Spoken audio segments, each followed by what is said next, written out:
Welcome back to Beyond the Touchline, the FCSC podcast. I'm your host, Alex Moraes. In our last episode, Coach Ian Mira and I broke down youth performance training and shattered the myth that strength and conditioning is only for high schoolers. Today, we are diving deeper into what I consider the most critical, high pressure, and frankly, the most misunderstood position on the entire soccer pitch, the goalkeeper position, or should I start to talk about this as the goal player position? In youth soccer, too many clubs treat the goalkeeper as an afterthought. They put a kid in the net, tell him to block the ball, and hope for the best. At FCSC, we treat goalkeeping as an elite, highly specialized craft. And to talk about how we are revolutionizing goalkeeper development in Franklin County, I'm joined by our FCSC goalkeeping lead trainer and competitive head coach, also a friend and brother from another mother, Jason Schmelz. Coach Schmelz has been a massive pillar in helping this club take off. And he's constantly raising his own bar. He just earned his United States Soccer Federation National C coaching license, and he's about to start his specialized Federation Goalkeeping C license. Jason, welcome to the show, brother. Thank you. Thanks for having me. Appreciate it. Absolutely. I think, we're going to jump right in, and the first thing that we're going to cover is we're going to have to meet the coach here, right? Education breeds excellence. And that's what we're all about here at FCSC.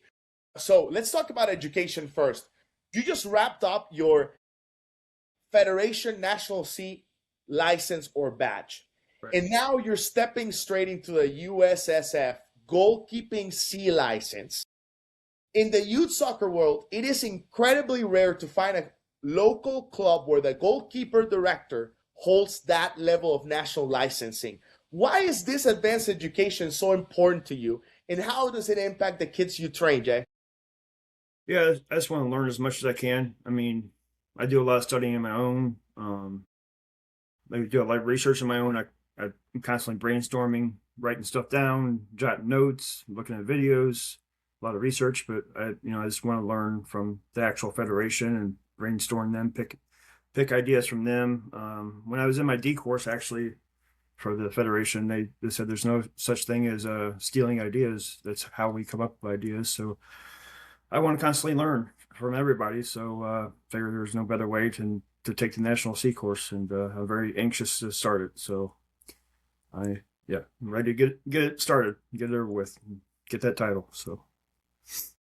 Oh, this is great. I mean, I think you're hitting the nail in the head out there. I mean, it's all about learning and accumulating knowledge, but also put it into practice. And I think that I look back at the time in which we were co-coaching together, and you have come such a long way. I mean, more prepared.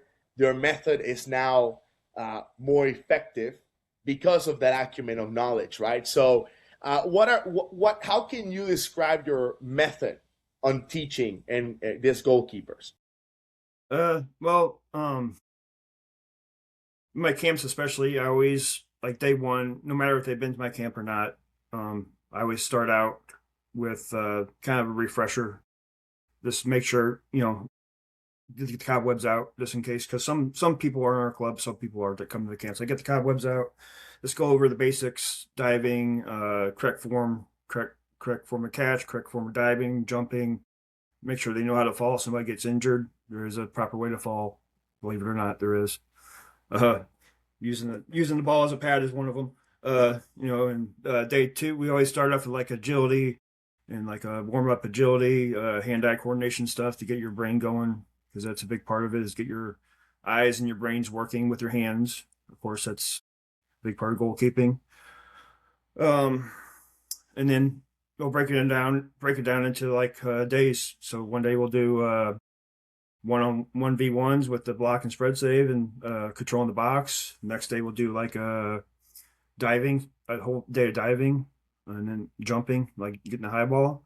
And then next day we'll just do straight up shots, and maybe just like a a fun day with after this ton of shots and had them pick something at the very end. That's how a camp usually runs. As far as training during regular training days, usually I try to warm or take the goalkeepers beginning of training, usually like 15 to 20 minutes at the beginning of the training session, and just do some goalkeeper stuff with them. As far as this, I try to let them choose what they want to work on, unless I have personal knowledge of what they need to work on. Unless I'm watching them or have familiarization with their team.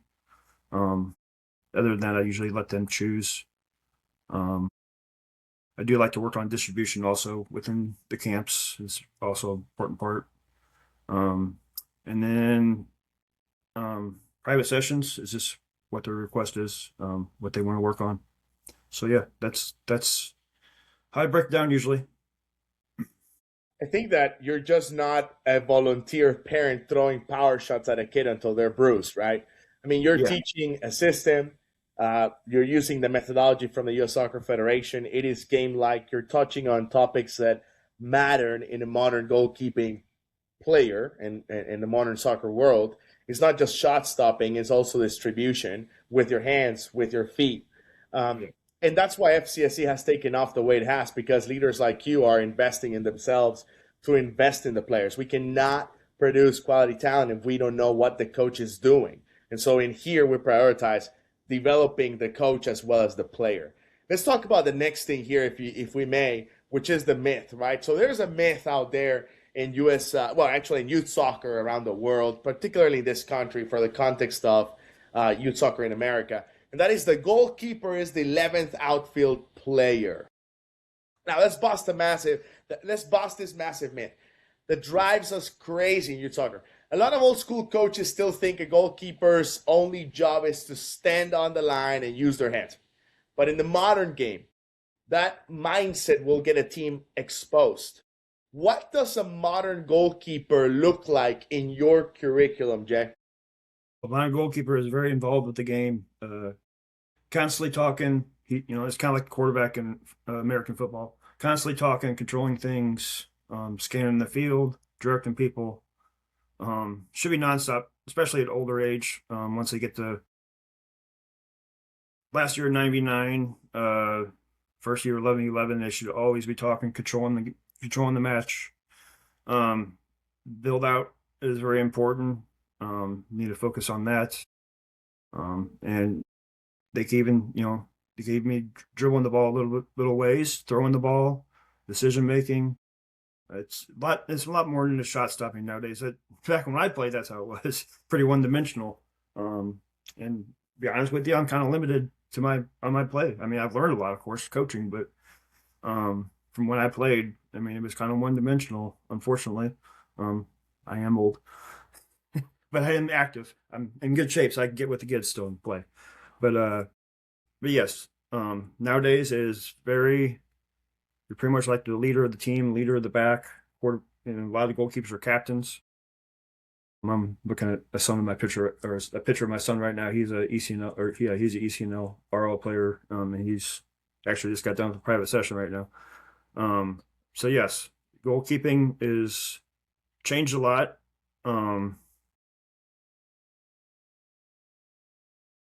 They are very involved with the game for sure. I think so. I mean, you know, I love that, to be honest. Everything you're talking about, the combination of actions, not only on the field, in the box, outside the box, the relevance about leading the goalkeeper. And I mean, we both play this position. I mean, that was my player career position for such a long time. I always say we have the best view of the house. I'm thinking about a movie theater. I'm all the way in the back, and I see exactly where the movie's heading and what's about to happen next. Um, so if your keeper can play with their feet today, your team is playing at a disadvantage. I think that's my Right. message to For sure. coaches out there, to parents out there. You're building well-rounded soccer players who happen to be allowed to use their hands, not just shot blockers.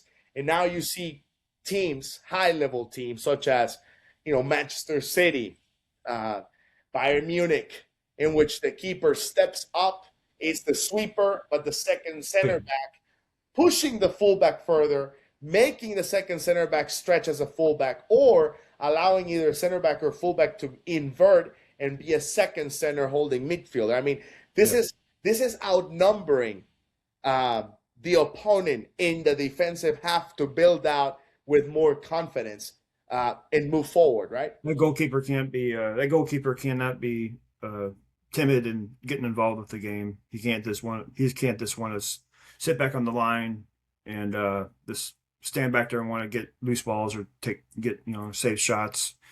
He definitely has to want to get involved with his feet. Can't be scared to get out there and give a short pass to your midfield or run up on the ball and boot it from the even the halfway mark, or he needs to creep up and get involved when there's a corner kick, or the coach wants to call him all the way up at the other end in a pivotal moment. He's got to be ready to do that too. I mean, he's got to be aware. He's got to be always on his toes. And back in the day, also, like you kind of touched on, the goalkeeper was the forgotten child. I actually am part of United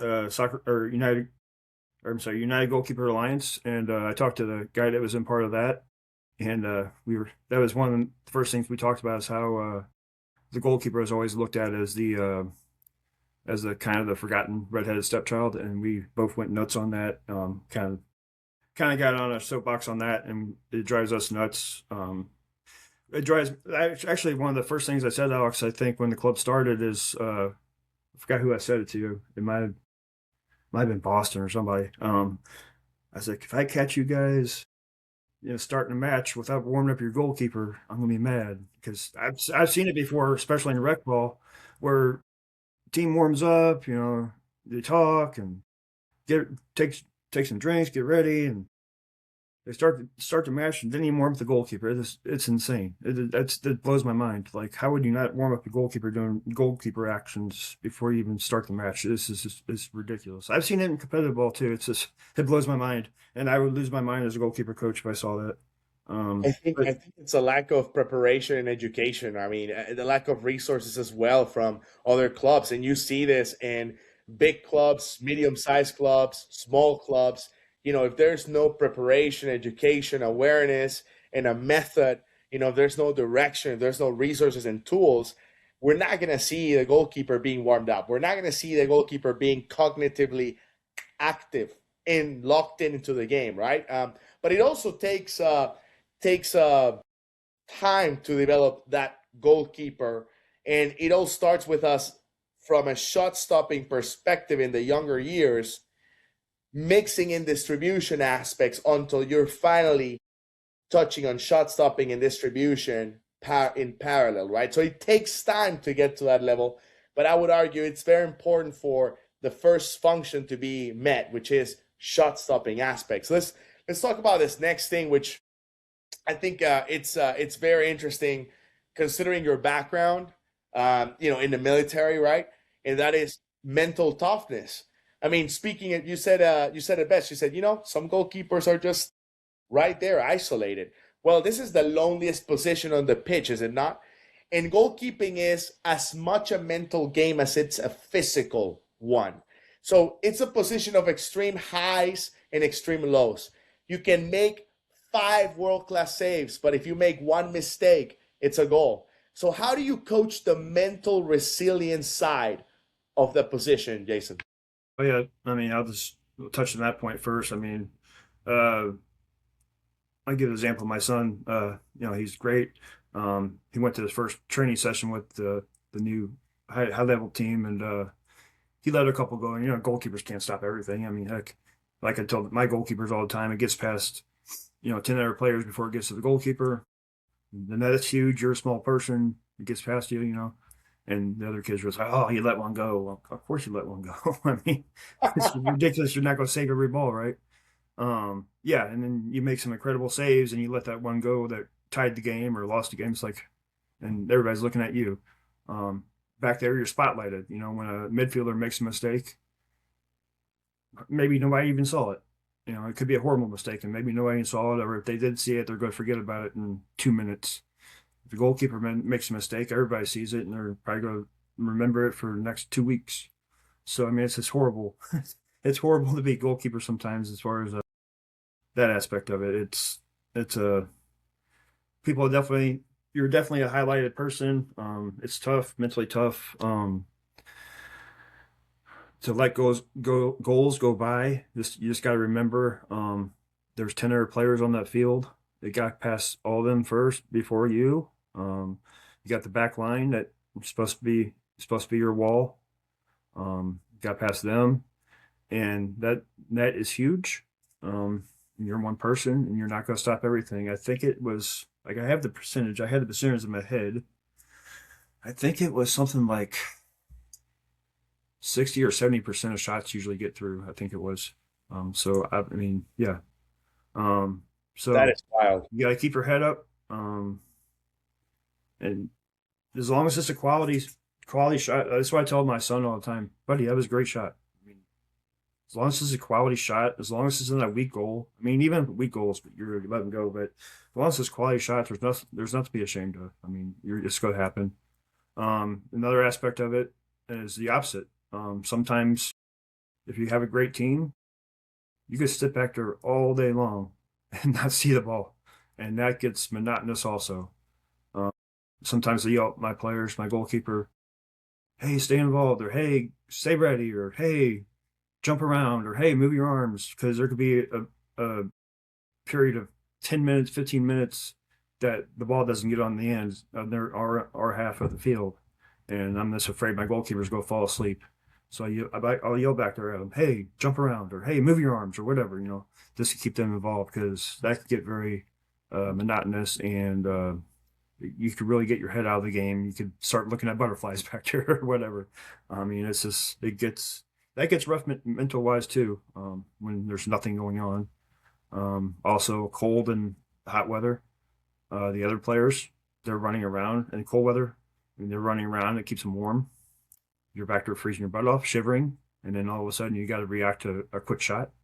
I mean, your reflexes are not going to be there when it's 30 degrees out and you're sitting back there shivering. That's another thing to think about.